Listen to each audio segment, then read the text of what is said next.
My girlfriend and I killed someone with our car. To cover up the crime, I stuffed the young man's body into the trunk under cover of darkness and pushed the whole thing, car and all, into a lake. But our car broke down on the way back.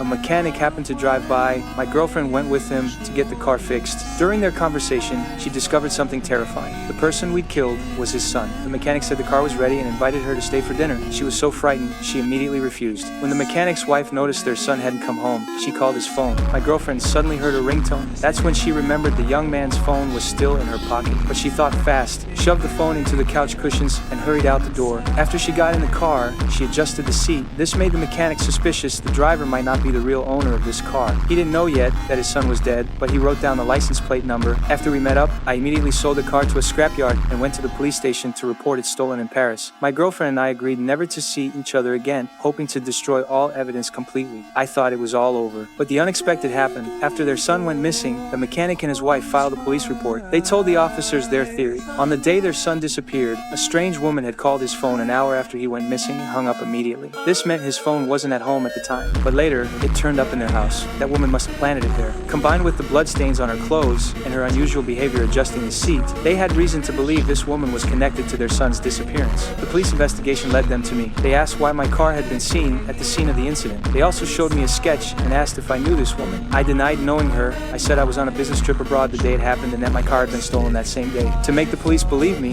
I had a friend forge evidence of a flight to Paris. I thought I was completely in the clear. But then, a news report on TV left me stunned. According to the report, the young man who was hit hadn't actually died. He'd faked his disappearance to cover up the fact that he'd embezzled money from a bank. That was impossible. I'd sunk him to the bottom of that lake with my own hands. How could he still be alive? Later, I learned the truth. To make sure the accident wouldn't be discovered, my girlfriend had taken the young man's wallet that same day. She found out he was a bank employee. After that, she used his debit card to steal funds, successfully creating the illusion that he was still alive, the lawyer said. Based on all this, your girlfriend's death is definitely connected to that car accident. But this still doesn't clear you of suspicion. We need stronger evidence. So I had no choice but to tell him everything. I'd received an anonymous letter. Inside was a photo of the lake. The sender was using the young man's death as leverage to extort 100,000 euros from me. That's why my girlfriend and I came to this hotel. And then came the locked room murder. From the beginning of the story, my girlfriend was killed and I was knocked unconscious. The lawyer countered, if everything you're saying is true, then the key question now is, who sent that extortion letter?